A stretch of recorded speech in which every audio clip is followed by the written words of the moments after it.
All right, what's up, guys? We're back with number 8 of the MIT Integration B. So we have a lot of sines and cosines in this one, and it's really long, looks kind of hard. Um, that's what she said. I'm sorry. But I think if we try and solve this problem, I think we'll end up canceling some things out. I think it looks like it's going to be a pretty elegant solution, and so we'll just jump into it. So I want to get rid of, to start with, I want to get rid of that cosine x dx. So I want my du to be cosine x dx. So I'm going to choose u to be sine x. So my du is cosine x dx. Okay, so then I can simplify my integral to be sine cosine u sine u du. I'm going to do the same thing again, but I want to get rid of that. So I'm going to say I used u last time, so I guess I'll use w this time. I want my w to be, the derivative of that to be sine u. So du equals sine u du. Okay, but the derivative of cosine is negative sine. So how am I going to do this? Well, I'm going to actually say w, actually this is dw, that w is going to be negative cosine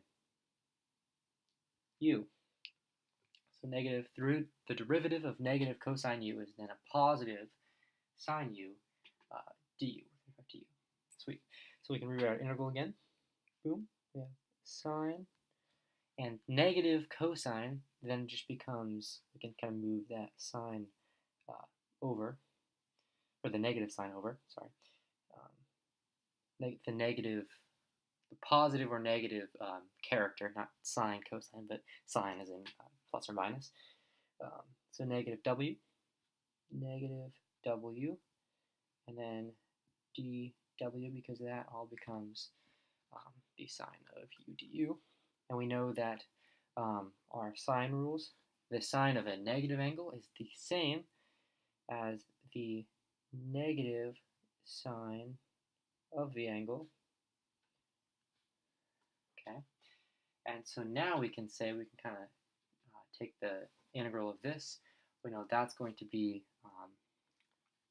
negative 1, and the integral of sine is negative cosine. So those are going to cancel.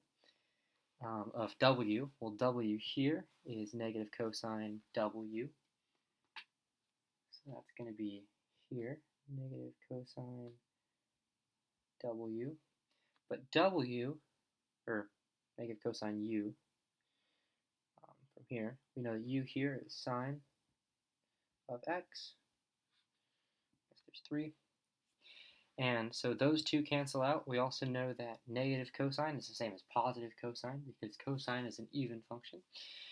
So we have that is equal to the cosine of the cosine of the sine of x plus c.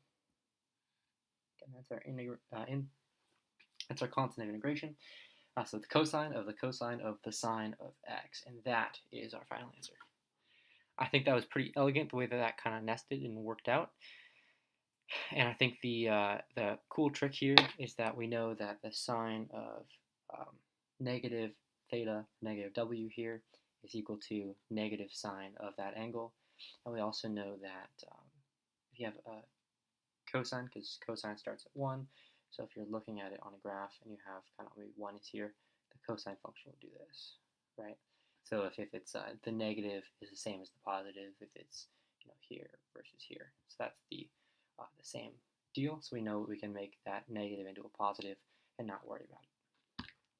All right, sweet. That's the answer.